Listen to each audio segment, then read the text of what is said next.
เกิดมีปัญหาคนที่น้องไม้ตา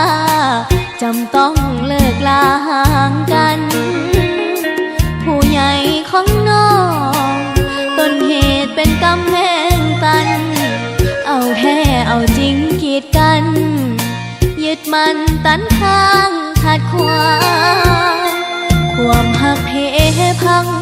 ยังมีหวังจะสานต่อไปอ้ายอย่าตำคอยน้อยใจเรื่องของผู้ใหญ่ควงทางขอโทษเด้ออ้าย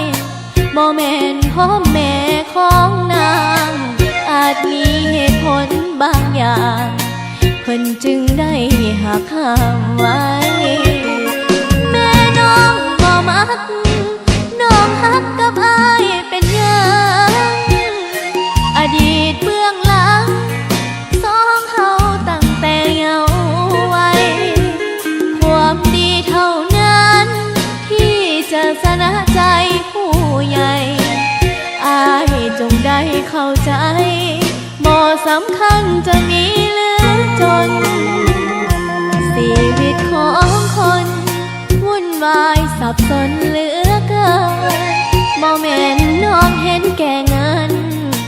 จะเดินหนีไปให้พ้นขอเพียงแต่อ้ายทำใจอย่าได้กังวลแม่น้องบ่มาคนจนน้องหักกับอ้ายเป็นหยัง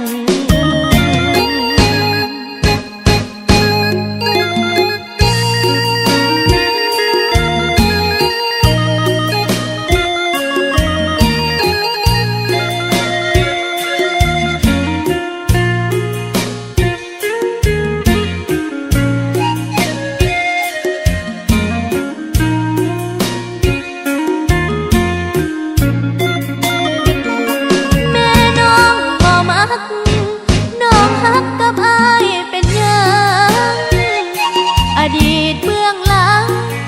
สองเฮาตั้งแต่เยาว์วัย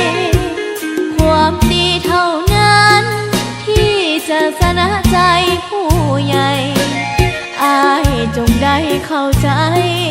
บ่สำคัญจะมีเหลือจนชีวิตของคนวุ่นวายสับสนเหลือเกิ